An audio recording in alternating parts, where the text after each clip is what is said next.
to start with this quote by Tony Clark. If you want to know what your purpose is, it's to make the most of your talents and skills for the greater good, and that means starting with yourself. Finding purpose, I love that Koya mentioned, it's not something you find, it's something that's within. I absolutely love that thought process because I think many of us go through life on a search from one purpose to another. But type me in the chat if you currently are on a journey of your next purpose. You're on a journey of the next thing that's going to fulfill you. You're on a journey of understanding who you are and why you're here. Because that's constantly me. Week to week, I'm like, who am I, God? Existential crisis aside, a book that also really helped me with this, because y'all know I love dropping book recommendations, but it's called Halftime, and it's by Bob Buford. And this book really helps you go from success to significance. And it really opened my eyes as well to the evolving definition of success and purpose and significance. But on my session, I'm here to share H's to finding your purpose. First one is hunger. Ask yourself this question. What's the last thing you really craved in life? Now, for me, that was stability. Many of you know that for 10 years, I was this nomad. My mom calls it homeless, but I was living out of a suitcase and I was just traveling the world and just enjoying myself. I was young and free and trying to find out what I wanted my career to be. But 10 years of that, I started to really crave stability. So a lot of your purpose is going to be found around what you have a hunger for. In this current season of life, what are you craving? Because that's going to be the first thing that you really want to ask yourself to help guide you. Okay. The second one is heart. Heart. What do you currently do that's a reflection of your heart? Or maybe the heart that you desire to have. Okay. For me, educating freely. So much of what I do on social media is democratizing access to education. There are so many aspects of humanity and life that you can't learn in school. You might not learn in the home. You won't learn it on TV. And so I'm like, I just put that on my shoulder, that responsibility. I want to democratize access to information that I think is crucial and just help elevate humanity. Educate and elevate humanity. That is such a massive part of my purpose. So what can you do, or what do you do that's a reflection of your heart? People don't have to guess where I stand. They just see what I do. Ooh, that was a bar. I need sometimes just feel free to drop some emojis, okay? Some fire emojis, because that was good. People don't have to question who you are. They just got to look at what you do, okay? Heart. The third H, habits. Habits. What would you do differently if the world required you to be at your best? For me, I'd probably have to move more efficiently. I'd have to stop procrastinating on 90% of every aspect of my life. What about you? What would you do differently if the world required you to be at your best? Now, many of us don't want to hold massive leadership positions like being a governor or mayor or president. It's a huge responsibility. But if you were forced to, what would you then have to do? Who would you then need to become? These are things that are great to just ask yourself to get you to look at the person you could become if you took yourself a little bit more seriously. Discipline, Vic, that's good. That's good. Discipline is tough. Discipline is tough. What habits would you have to develop? What characteristics would you have to just make a part of yourself? Okay, habits. The fourth H is hustle. What have people asked of you that they would pay for? Like, what have people asked you to do that they would voluntarily pay for? Okay, what do you do that could turn into a hustle? Now, I want to be clear, your purpose is not about money, but sometimes it can signal you in the direction that you need to go. Your purpose isn't about money, but it can signal you into the right direction and steer you into that place of where you're trying to go. Okay. What have people paid you for in the past? What have people requested of you?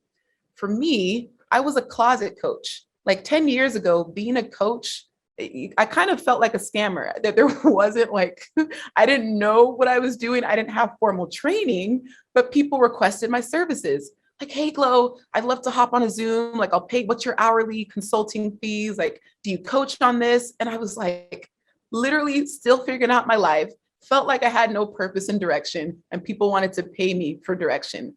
Ultimate imposter syndrome. I was like, no, the way my ethics are set up. And I remember doing one coaching session where I offered them a refund. I felt so insecure with my lack of value that I was like, yeah. And here's the thing, in hindsight, I offered them so much because a lot of times it's not answers people are looking for, it's perspective. Sometimes it's just perspective that people are looking for, a container of hope. No, honestly, when you think about what you can offer people, sometimes it's just perspective, and that in itself is valuable. But I was so insecure in my value as a closet coach because I had no formal branding. I wasn't advertising services for coaching or consulting. So I was giving these like free lessons on Zoom, just hoping that like an ounce or a minute had some type of value. But what I didn't realize is over time, I was building confidence. So it's incredible what happens when you allow yourself to receive money for something you feel insecure about, because you have no choice but to get the confidence. Okay, I found the confidence real quick. The dollars started going up, and I was like, let me find the confidence for this. It just makes sense. Okay. The fifth H is hope. Hope. Where are you naturally more optimistic where others aren't? For me, I have a lot of hope in humanity. I have a lot of hope in peace and understanding and compassion and care. Like I genuinely feel good about the future of humanity. But if you watch the news for too long, or depending on who you follow on social media, you could think we're all going to burn in a fire tomorrow. Like we live in the same world, but two people can see very different realities. But I choose to filter what I watch. If you look at my Netflix account, you won't see gore, crime, violence. Like I have the brain of like a 10-year-old. If there's like any type of violence, I have nightmares for 3 weeks, minimum. My brain is so fragile. So I guard it with my life. I can't compartmentalize what's fiction and reality. So I just I can't entertain anything that is like toxic.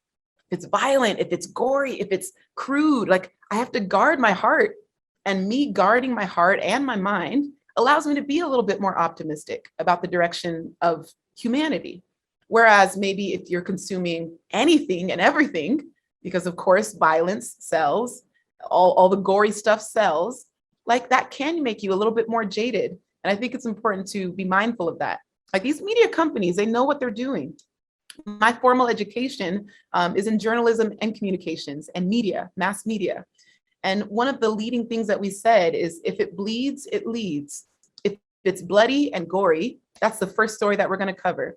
Okay, this is 10 years ago, broadcast journalism. I'm doing like news updates, I'm doing radio shows, and okay, Glo, lead with the goriest story, lead with the most gruesome, lead with the violence. And I'm like, okay, I'm just like young and dumb. I do what I'm told. If it bleeds, it leads. But how toxic is that now? I can actually look and see how it manifests into our culture. Okay. Many people often think that leaders are born. That is often a myth, that you have to be born a leader. You have to be born an entrepreneur. You have to be born someone that has that growth mindset. But you can be trained. There are so many ways that you can learn to strengthen and develop your leadership skills. So I want to share ways to strengthen your leadership personally, professionally, and publicly. The very first one is the one that people hate. So that's why I'm going to start with it. Asking for feedback. Now, I want you to think of 5 people that you've known or that have known you for the last at least 10 years. because you're going to ask them these set of questions once I get to it in a second. Okay. Brainstorm 5 people. These could be friends, coworkers, former classmates, people that know you on a little bit more of an intimate level. And the reason I'm asking for at least a decade is because you want to make sure the people you're asking these questions to have a little bit of context of your story. It's easy for someone to only see the positive sides of you when you're only hanging out when life is going well. But if someone's known you for a decade, they've probably seen you at your worst. I hope. That's the goal. We're not all saints here, okay? We've got saints and ain'ts. Sometimes I'm a saint, sometimes I'm an ain't. So first is your family. The first question I want you to ask your family is, when I'm stressed, am I scary to be around? The second question, how well do I communicate my needs? And the last one, what's one word to describe me when something inconvenient happens? And when you're asking these questions to your family members, again, this is going to take a lot of just ego reflection because they're going to give you their honest truth. There's no one more honest in our lives than our family. I know my mother does not hesitate at any opportunity to tell me when I'm messing up at anything. Gloria, you're so impatient. My mom's Nigerian, for those that don't know. You're so impatient, Gloria. Take your time. Okay? The second group of questions that I want you to ask are for your friends. First question, are our conversations around gossip or growth? And this will be very telling, helping you identify some of the people that you shouldn't be spending so much time with. Because if these people are answering gossip, that's a problem. Second question to ask your friends, if I saw $100 on the ground, what do you think I would do with it? Sometimes our friends know us better than family. This is an integrity check. Would you pick up that $100 and keep it? Would you try to find its owner? Like, again, being a leader is keeping your ethics, your morality, your integrity in check. I firmly believe how you do one thing is how you do everything. If your friends tell you, oh, you probably put it in your pocket, you have failed as a leader. I'm kidding. Third question to ask your friends. Is our friendship reciprocal, or do I need to be there for you more? Sometimes we don't even know if we've been a good friend, a good leader in people's lives, if we're not even there for them. Okay? Personally, professionally, and the last one, publicly. So all of us have communities that we're trying to serve online. Here are the questions to ask your followers, fans, people online that engage with your page. First question. What can I improve about my content? And you can ask this on Instagram stories. You can make this as a Facebook status update, as a tweet. The second one, what would you like to see more of? The third one, how can I be more valuable? Okay, so all of that was in the first section of asking for feedback. What great leaders do is constantly ask for feedback. Personally, professionally, and publicly. When you're on this journey, you're building a brand, you're trying to be an icon, you often operate in a silo unintentionally, meaning you kind of separate yourself from everyone else. Everything that you do is a reflection of your own thoughts, the way, your own perspective, the way that you perceive the world. It is so important to get that feedback. Okay? Number 2, to strengthen your leadership, evaluate your goals. If you only want to help people that can pay you, I want you to check your heart.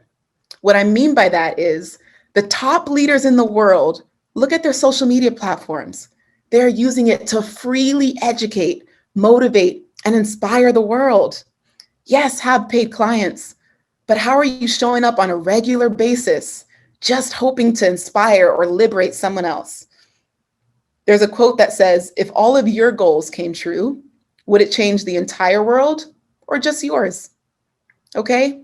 It is so important that we are constantly checking our goals and our heart and the ways that we're serving other people. If I only posted when brands paid me to post, it would become a commercial place. My page would turn into some virtual real estate that I would just sell to the highest bidder. But someone who I used to do a lot of, influencer jobs, and I turned down dozens of jobs every single week because it's like my page is now, I'm so sacred about what I post on my page because I value my community so much. There are thousands of marketing messages and ads that they get every single day. I don't want my page to be just another one. At the end of the day, I'm here to freely serve and freely educate. Those that want to go deeper with me, they have options to, but make sure that you are not just creating content when you have something to sell. Great leaders have a dedication, a commitment, this deeper calling and inclination to just serve people. Okay, that's what it's really about. The third way to strengthen and deepen your leadership: seek challenges. Literally, seek out challenges.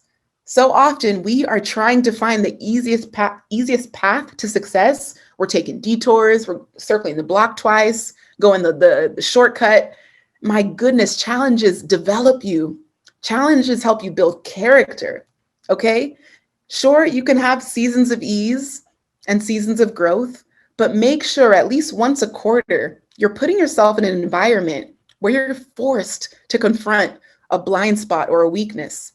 Sometimes we only work on our strengths, we only focus on what we're good at, but great leaders are constantly putting themselves in situations where they know, oh, I don't have experience here, so I guess I'm gonna learn. I guess I'm gonna learn the hard way. The best teacher is the experience. It's not finding a way to avoid conflict, avoid conversation, avoid confrontation. It is going right into the middle of it. And me, some of you who have been here since January, you've seen me even develop my voice as a Growth Day coach. I remember my very first talk, I was talking to Blossom, who's on here as well. And I came in, I was really giggly and I was like really excitable and I was just laughing the whole time. You can see I've kind of like developed myself, developed my poise, developed a way to invoke a little bit of humor here and there, but making sure I'm putting the stories and the lessons first. A challenge for me, a challenge for many people is speaking. More people are afraid of public speaking than dying. It just goes to show how scary it is. So guess what I'm going to do to develop myself as a speaker? I'm going on a speaking tour next year. Terrifying. Woo, I'm so scared. Y'all are like exclusive. This is the first time I'm talking about it. But I'm like, how else am I going to be a better speaker? Why not put myself out there, go on tour, hit up as many cities across the nation as possible, and just put myself in places that are going to challenge me, grow me, force me to get even better at what I do. Okay. Number 4, the fourth way to strengthen your leadership: put yourself in more leadership positions. Some of us don't even trust our own leadership capabilities because we've never had to lead anything. Okay. I remember going back to high school and college, I was the team captain for many years. I also find myself naturally wanting to host things. Brendan would always say, you don't want to be the coolest person at the party. You want to be the host of the party. Brendan's like, he's always got those gems. It was literally like 2.5 years ago. I heard him say that at High Performance Academy. You don't want to be the coolest person at the party.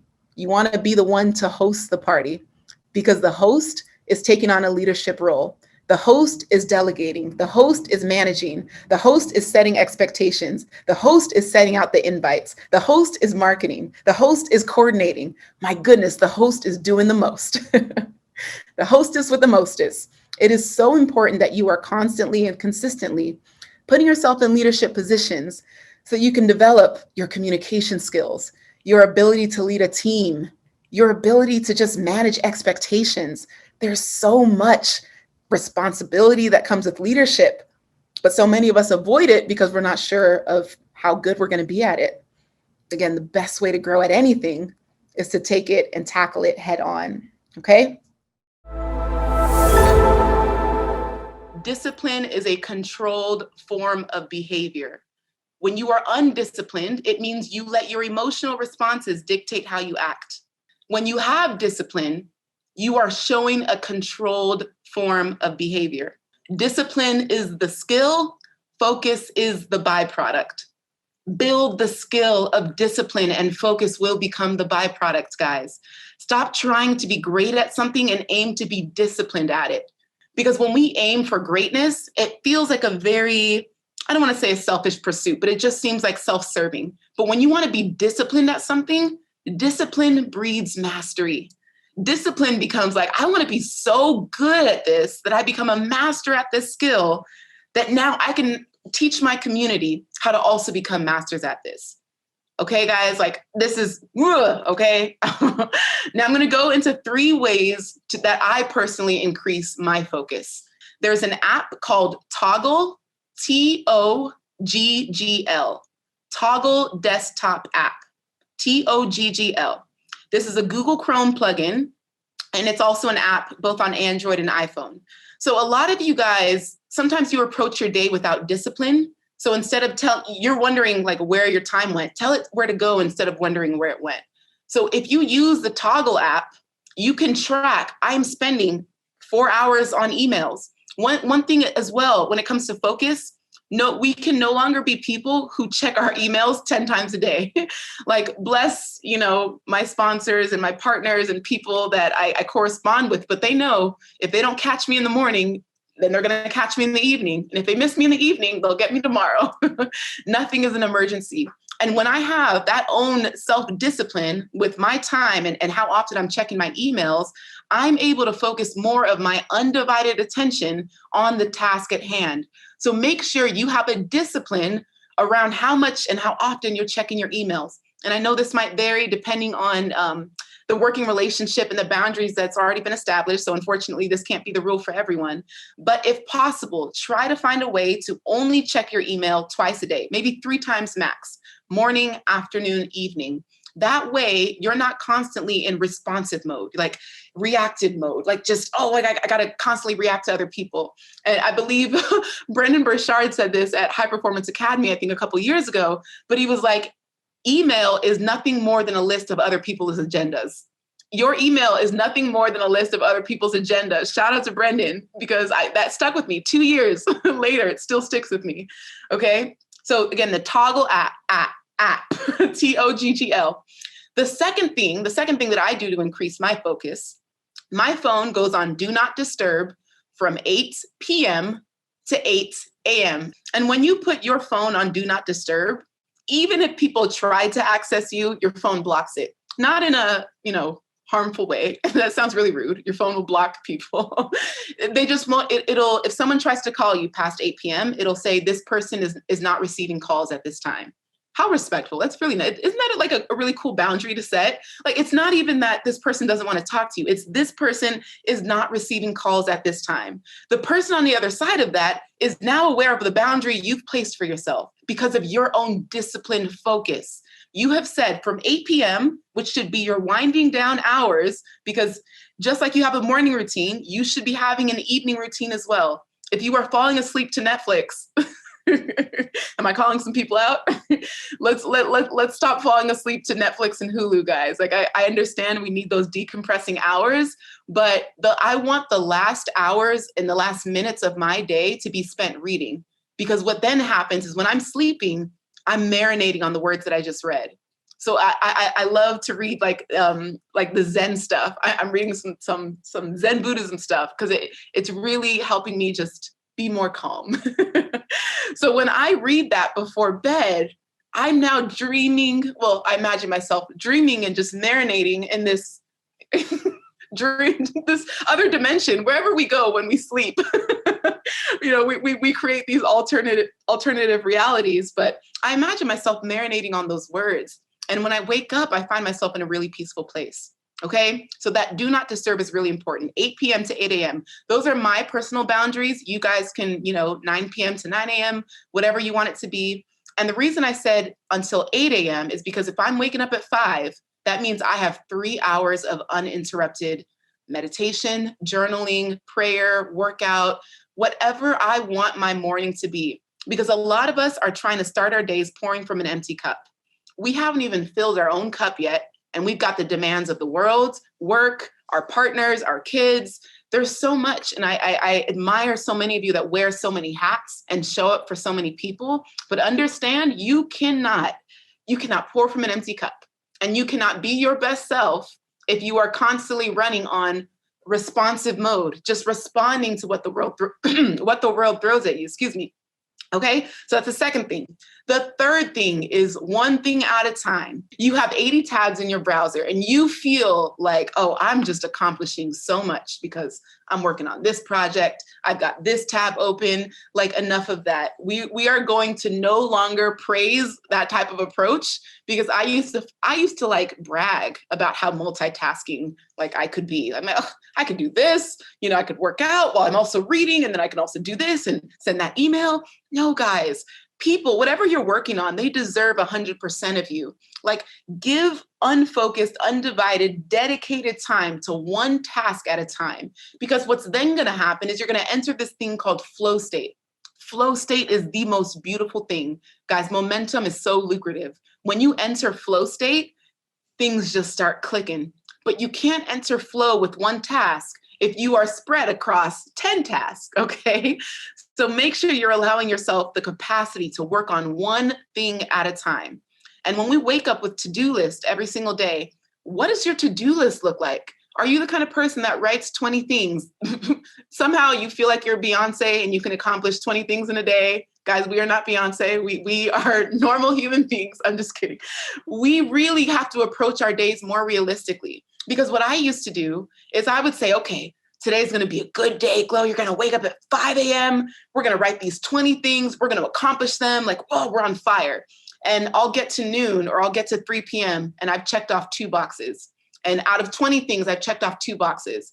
And then the rest of my day, I'm sulking over what I haven't accomplished yet. And then what happens? By the next day, I wake up in deficit with negative 18 because of all the things that I did. And so now I have negative 18 plus the new 10 things that I miraculously need to accomplish by the next day. Okay, I want you guys to give yourself more grace and be a little more practical with the things that you put on your daily to-do list. No more than 3. And if you guys can find ways to simplify your day-to-day approach to just 3 manageable tasks, you guys will be so much more manageable and you'll be able to give yourself a lot more grace, okay? So one thing at a time, no more multitasking. And with your to-do list, no more than 3. One thing about productivity, I started to realize this with a lot of people. Why is it that we only work hard when we're being rewarded for it? Think about the last time you really put your mind towards something. You really dedicated yourself to a goal. You really were like, I'm ready to be productive at this. Because there was probably a reward or there was some type of positive reinforcement on the other side. That is bad. Dr. Dooney, I see you nodding. That is bad. And I have an example. In the past, I remember I would have these group of students that I would lead and teach. And I was like, why aren't they motivated? Why don't they want to be better? Why don't they want to be educators? Like, why do I have to constantly push and tell them you got this, you got this, you got this? And then I was like, okay, what if I put prizes at the end? And so at the end, I picked the top 5 students in the class. And you know what happened? Instead of those 5 students being praised for their work, all of the other students were like, wait, I didn't know there was a prize. Glo, that's not fair. You didn't tell us that there was something to win. I was like, I shouldn't have to. I shouldn't have to. If you are only wanting to work hard because there's a reward at the end of it for you, check your heart, check your mission, check your goals, check your alignment, check your intention. It was so telling that people were like, I'm willing to work if I know that I will get something out of it. Here's the thing, you can't cheat life. I might be rewarding you with something, but life rewards the people who are willing to put in the work, to do the hard things, to show up consistently, to have balance in their life, maintain integrity with everything that they do.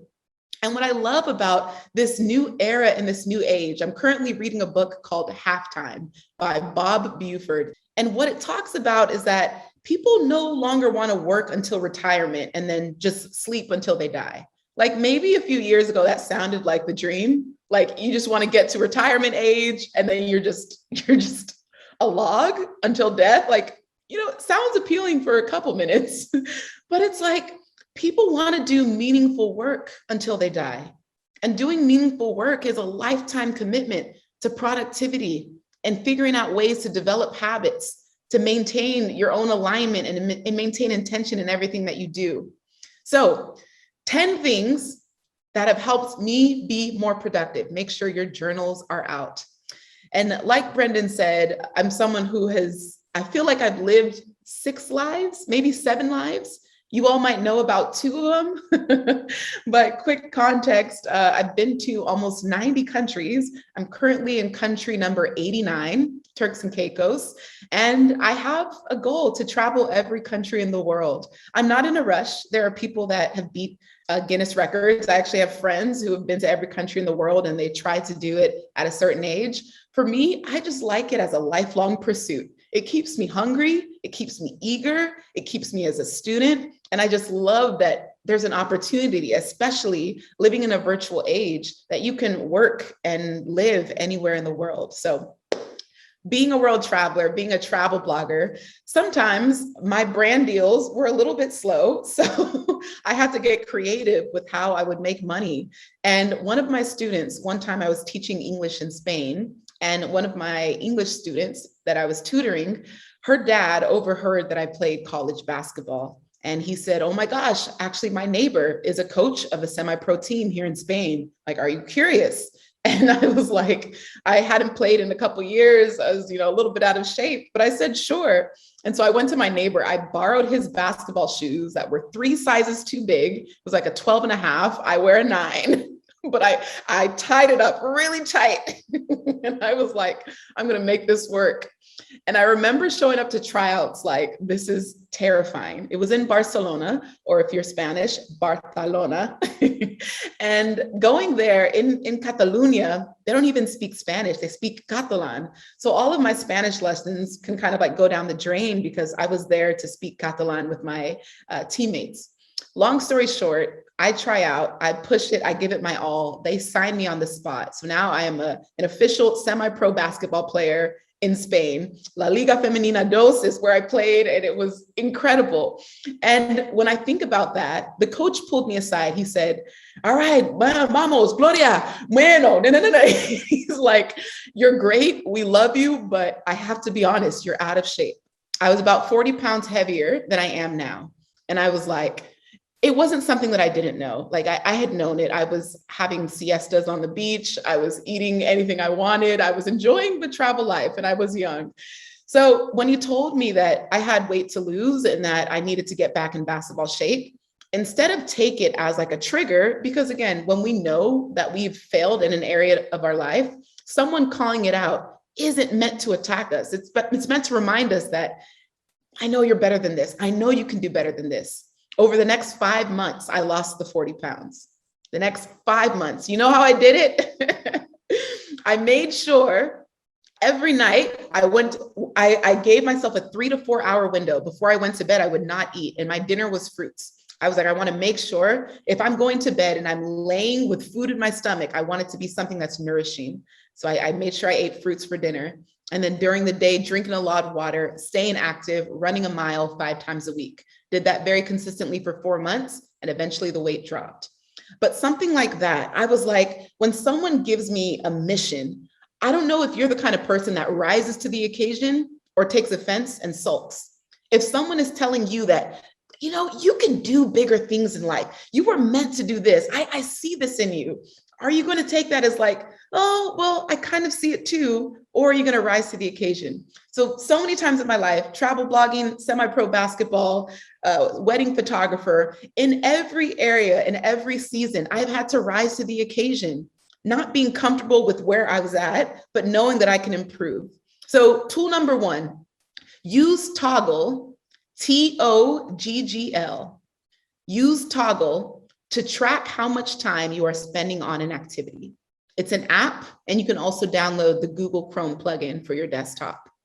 But it's crazy because I remember Prince EA said this quote just a couple of weeks ago, or last week at Napa Valley with Brenda's mastermind. But he said, if you want to crack it, you got to track it. And I was like, that's why I love Toggl so much. Toggl allows me to see where I'm wasting time, where I'm spending too much time, and what could be delegated. A lot of us are spending useless hours on things that aren't moving the needle, things that aren't even making sense for the place in our business that we're at. So use Toggl, and then Only allow yourself to work 45 minutes to 60 minutes at a time. After an hour, you're useless. I know Brendan goes by this thinking as well. Your brain can't work on the same thing for too long of a time. So give yourself, even if it's a 2-minute break, if it's a 5-minute break, if it's a 10-minute break, give yourself margin in between activities. And after you've worked on something very hard for an hour, stand up. Like you can do Brendan's Qigong and, all the goofy stuff. I'm kidding, Brendan. But do something to move your body and just allow yourself to kind of recalibrate. A lot of us are so used to putting our heads down and we wonder why our back hurts. We've been hunched over for the last 18 months on our laptops. Check your posture, check your feet, check your movements, check your limbs, move them around, okay? Many of you know I'm not a parent, but before you log off, I'm the product of 2 parents. So I'm hoping to speak from another perspective that shares the biggest things I'm most grateful my parents did for me. Many of you know my parents are Nigerian American, so it's going to be a very animated call, so prepare for that. Number 1, prioritizing education beyond the classroom. There's a quote that says, "Don't let school get in the way of your education." And I think that's so important. Many of you probably understand, and I mean, it's well known now that you don't have to go to college in order to be successful in this world. There are a lot of the most successful founders today are college dropouts, or they just avoided college altogether. I'm glad that my parents pushed education towards me. They wanted me to go to college. They wanted me to get that degree. But I love that learning wasn't just something that was done in school. Everything was always a moment to learn. And by prioritizing education as an adult now, I can see how that's translated. I am so eager to read books just to read, just to learn. Like my friends now who again, nothing against clubs, going to clubs and bars, that's cool. I'm like, oh no, I just picked up a new book. I just went to the bookstore, I got a new book. I think I'm just gonna, Gloria, are you okay? You seem, I'm like, I'm just hungry to learn. There's this beauty and this hunger that you can really instill in kids at a young age when you show them the power and the results of an education. So prioritizing education, it came before anything. It came before sports, it came before music, came before family gatherings. I might have resented it at the time, but it was the best thing that they did. Number 2, enrolling me in arts and sports. My parents enrolled me in arts and sports as young as 7 years old. I played the alto saxophone, the trombone, and the piano. Now, I was that band geek. I literally remember I was like a chubby little kid, and I would have to walk with my big trombone in my hand, and my cheeks were I had chipmunk cheeks because my baby fat and stuff. So I'm like, Mom, but I was an actual band geek. And what I loved about the art section in music is that it taught me collaboration and discipline and teamwork. There's a quote that says, "Earth without art is just Art is a powerful and beautiful thing.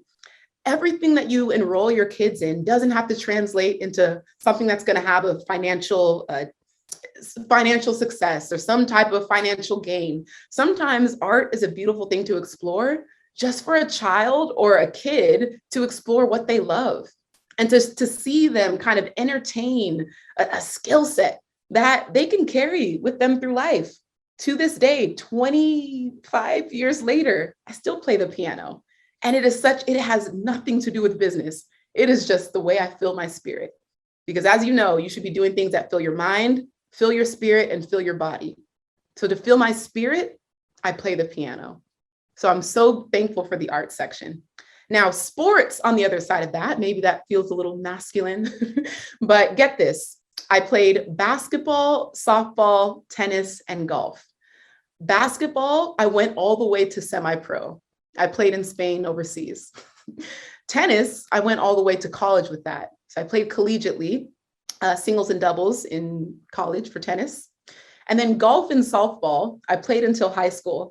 Now, golf was almost a joke. So you can imagine if I'm playing 4 sports in a high school season, there is no time for me to look at boys.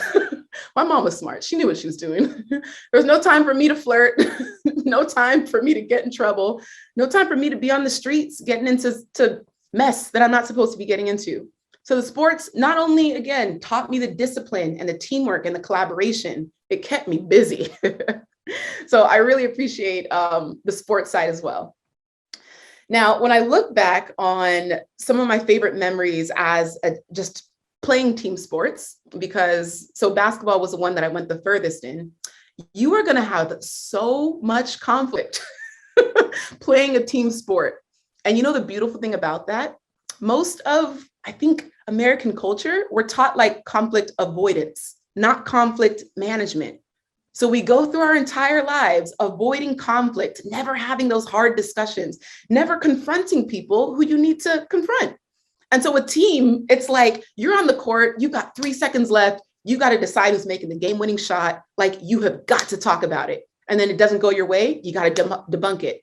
You got to watch the tape afterwards. There's so much like conflict management and conflict resolution skills that I also learned with playing sports. So super grateful for that. Number 3 kind of goes along with number 1, entering us in reading and spelling bee competitions. I say us because I'm one of 6 kids. So my mom was kind of, if you've seen the movie King Richard, I think she also had a little bit of a strategy just to keep popping babies out until one of them is a superstar. It kind of works maybe. But what I loved about the reading competitions, again, it goes into learning. It made reading competitive for me. It made me develop drive. It helped me learn. I wasn't just reading to be smarter. I was reading to like win competitions. So again, I developed this very competitive spirit at a young age. And what do you need? What comes out of competition? When you're backed up against the wall and you're facing adversity, what do you lean on? Inner strength, your mind, willpower, discipline, focus, all of these things that I pulled out of sports and arts and reading competitions. I now inject that into everyday life as an adult, into my business, as a person trying to navigate this world, okay? So those reading competitions were huge. Number 4, teaching respect. Now, I can't remember which country in Asia this was, but there's this like rule where students and kids don't learn anything scholarly. They learn manners and respect for the first like 6 to 7 years of their life. I'm like, imagine a world where respect was like, that was the education for the first years of your life. How much kinder would this world be? And so again, Nigerian culture in the home, you do not dare pass my mother without saying good morning. Even sometimes I would just be running to the bathroom. I'm like, please don't see me. Please don't see me. And I'm just like, just want to go to the bathroom. I just don't feel like talking. It's 4 a.m. because my mom wakes up at like 4 to pray. If you're an African or you have African parents, you understand the prayer lines at 4 and 5 a.m. But Gloria, you can't say good morning. Why you're going to pass me without saying good morning? And I'm like, good morning, mother. Good morning. And it became ingrained. Good afternoon, good evening. And now as an adult, I pass by strangers. I'll be in the elevator. I'll just randomly, oh, good morning, sir. Oh, thank you. Thank you. And I just see how shocked people get that I greet them so politely. And I'm like, oh, I get it. It wasn't just about like you giving me a hard time at 4 a.m. It was teaching me how to navigate the world, to treat others with kindness and respect. If I can give my mom this same type of respect, how much better does it make me out in the world? Good morning, sir. Good evening. Good afternoon. How are you? Like, I don't have to think about that. It is so second nature because I've been doing it since probably, 4, probably as soon as I was talking. I didn't say mama, dada. I said, good morning, good morning. It's probably my first words, okay? Another thing that we learned regarding respect was that only using your right hand, and again, this is very old school African tradition and custom, but like only giving, like if I wanted to give my dad a newspaper, I would hand in the newspaper, good morning, father, and I would hand in the newspaper. If it was in my left hand, he'll be like, try again. Oh, try again. And I'd be like, oh. And I would switch hands. And even something small like that, like there's nothing wrong with being left-handed. But when you train people at a young age to be very conscious about what they're doing, conscious about their movements, conscious about their actions, they think twice before they flip someone off because they got cut off while driving, okay? Like I'm very, very, very cautious and conscious about my actions, because small things like that, using my right hand out of respect to hand people things, it just makes me think a level deeper. And that's super important. So we are talking about winning the year. Winning the year. How many of you all already feel like you're winning? And if you don't, can you think about the last time you won something? When was the last time you won something? Like just think about that, embody that moment. Because I remembered very quickly, as I was looking over my notes, I was like, oh, I got to start with this story. I was in Colorado teaching myself how to snowboard. No, not teaching myself. I had a tutor. But I was like, I want to start the new year doing something so random, so different, but most importantly, starting with a fail. I have never snowboarded before. It is not easy, but I love that I allowed myself to try something new to start the year, because so often we only focus on doing things that are easy. So when is the last time you won something? For me, I love this game called Scattergories. Does anyone know the game Scattergories? Classic, classic. It is so good. Someone type it in the chat and everyone get your life together. Go out and buy the board game because it is better than Monopoly, better than chess and checkers. It is incredible. So I won a game of Scattergories with 4 of my friends when we were learning how to ski and snowboard in Colorado. And we did 8 games and I won the best out of 8 games. And I won by about 4 points total. But oh my goodness, it was competitive. It was slightly toxic, but it was thrilling. There is something about winning that just pulls you into your best self. And let's be honest, the feeling of winning is up there with, can we be adults here? Are we adults? Just are we adults here?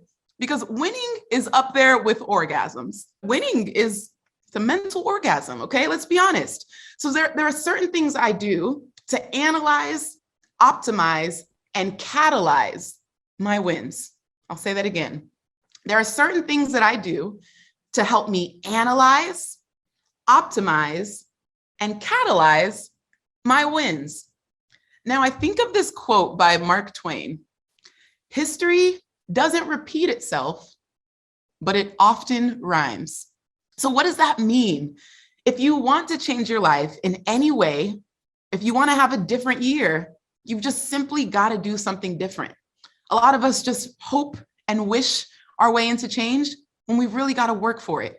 Okay, so my journey of entrepreneurship, many of you know the story, started 20 years ago when I was 11 years old on career day. And I've had so many seasons of loss and failure and confusion, which is why I can speak with so much clarity and conviction today. My goodness, it is the experience and the failure that gives you the wisdom and the depth. I'll say that again. It is the experience and the failure that gives you the wisdom and the depth. The people I look up to most likely failed more than others. If you want to be respected, be willing to fail publicly. Fail out loud. Allow yourself to try and fail and try again.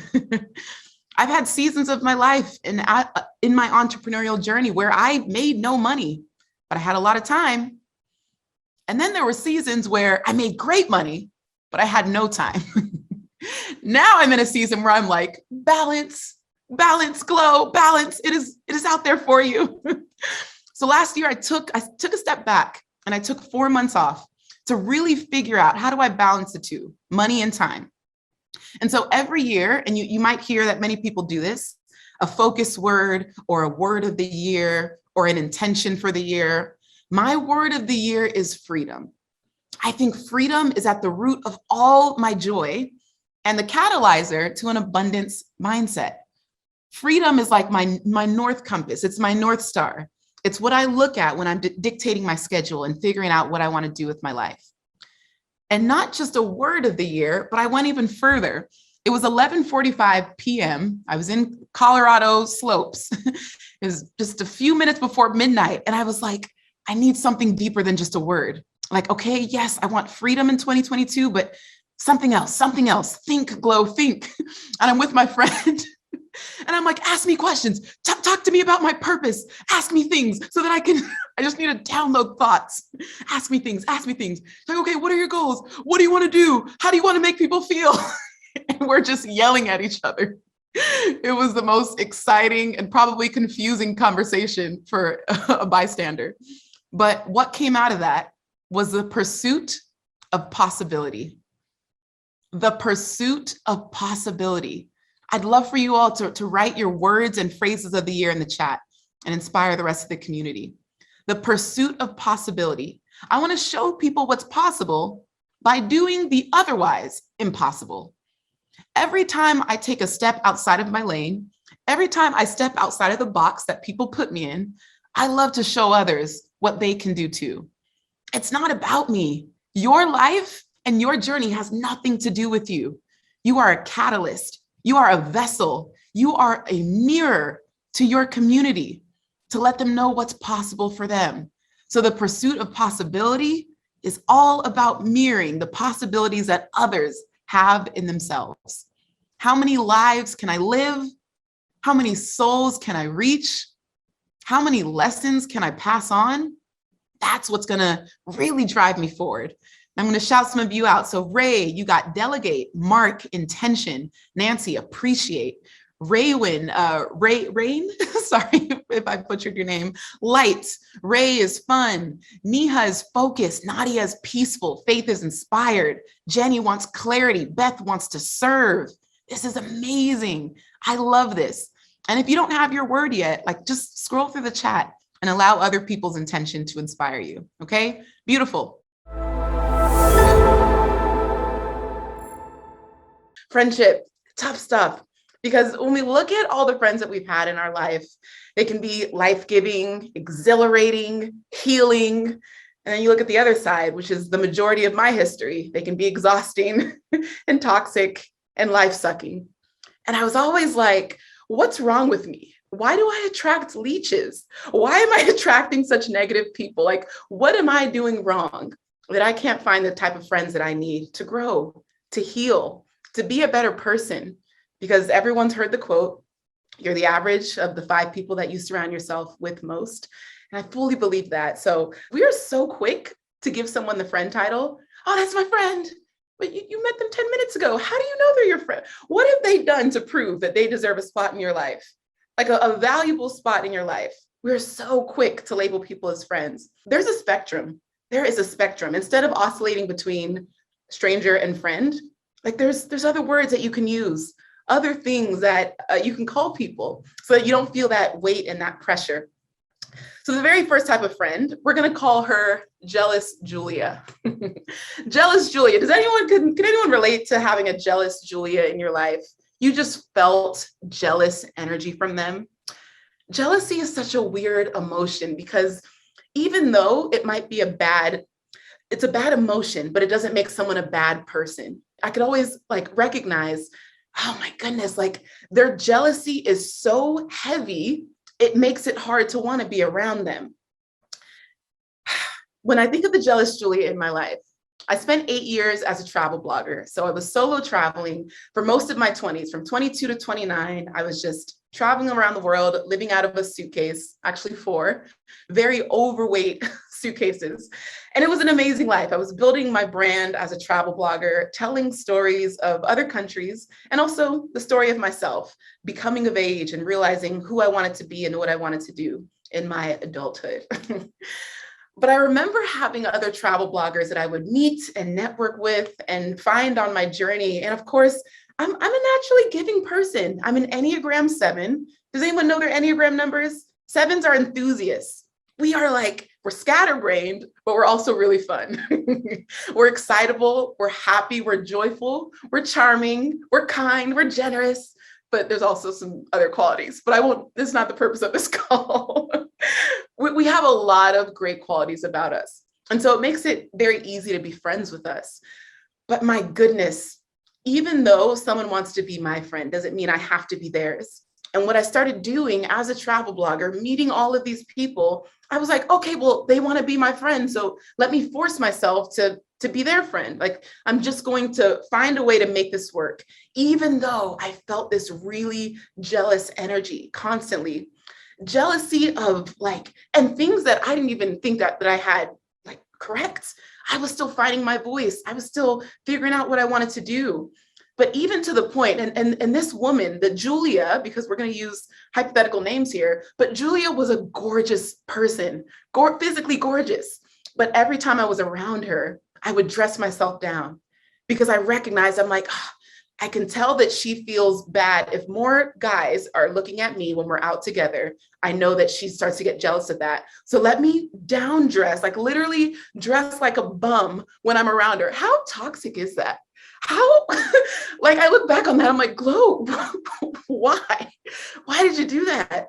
Sometimes, and many of you have such a big heart that you can recognize the toxicity in someone else and you change yourself to accommodate their jealousy. And that's what I did. And I was like suppressing and dimming my light and shutting down parts of me that made me literally glow. And I was like, why am I doing this? It got to the point, it got so bad because, you know, she was also in this industry and also trying to make a name for herself as a travel blogger. She started stealing my content, and now we're getting into intellectual property. I would write a blog post and I would post it, and then she would copy it word for word and change the title. She didn't think, because I wasn't actively reading her blog, she thought I would just never find out. And other bloggers had to literally forward me the link and say, why is this person stealing your words? And I was like, what is going on here? And all this time, I'm letting you in. I'm giving you resources. I'm giving you my energy, giving you my time. The most valuable, non-renewable resource that we all have is time. Money spends once. Time, you can't get that back. Okay. So I'm like, I've given this person so much and this is how they're treating me. Why am I keeping them in my life? And I also recognized that, how do I have this conversation where I call them out on what they're doing and then let them go? And one thing that I was realizing is that sometimes when someone is so toxic for you, you don't have to pinpoint their toxicity in the separation. And so again, and this is what it takes to be a leader, these communication skills. I could have been like, you know what, you are toxic, but that's not what I did. I was like, you know what, in this next season of my life, I'm just focusing on myself. And I just need a little bit of space. And, you know, I'm working on this, and I named a couple projects that I was working on, but I made it about me. Because in life, not every lesson that people need to learn needs to come from you. Let someone else teach that lesson of like your jealousy and the way it comes off. That's not my lesson to teach. Life will give you that lesson in the way that it's meant to. But you can't be everyone's teacher. And not everyone is ready to learn from you in the way that you want to teach or serve them. So I was like, you know what? I'm going to let this person go, but I'm going to let them go with grace. Because at the end of the day, I have to live with my conscience. I don't want to go to bed knowing that like I popped off. Translation went off. Another translation was rude, yelled at someone. I don't want to have that, you know, on my heart, that I just was really just rudely rejected someone. I still want them to feel whole. At the end of the day, they're human and we all have our flaws. So when I, you know, removed them from my life, I made it about me, not about them. And you're going to get to situations in life where there's going to be a difference between removing someone and realigning them. Removal versus realignment. Because most people in your life that are your friends just need some realignment. Maybe they're in your inner circle, top 5, top 10, you know. Anyone remember MySpace? We had the top 8. Like, you literally, people would lose friendships because they weren't in your top 8. Like, that was another period of time. But sometimes someone doesn't need complete removal from your life. Maybe they just need to be realigned and maybe pushed back to your top 50. But this person needed complete removal because I started to realize that this person isn't adding value to my life. And when I think about friendships and what we look for in friends, obviously some people start friendships out of a selfish pursuit because they're like, you know what, I need more positive people in my life. I know Glow's really positive, so I'm going to be her friend. You know that the number one DM I get, this is actually really interesting. I don't think I've shared this before. The number one DM I get, Glow, I love your energy. I want to be your friend. What do I do with that? And here's the thing, I appreciate and I am so grateful that people can see that energy and that they want to be around me. But one thing that also shows me is that friendship is a selfish pursuit. I see someone's light, I want to just attach. You know who else is attracted to light? Leeches, mosquitoes, bugs. You see my light, but you haven't given me the opportunity to see yours. Or what are you offering? What are you bringing to the table? It has to be this mutual give and take. So those DMs, I always feel a bit awkward because I'm not honestly sure how to respond to that.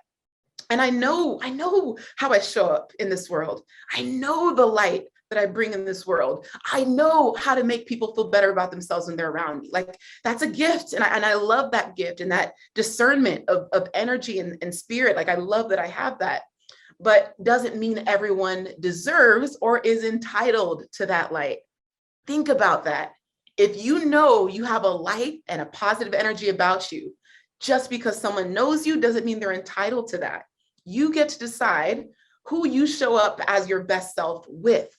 This can be your day for personal growth. This can be that day you committed to and you remember and you go, that was the day I got myself a community. I got better coaches. I committed to making my life the absolute best that I could. This is that day. Make today your growth day. Click the button on this page and sign up right now.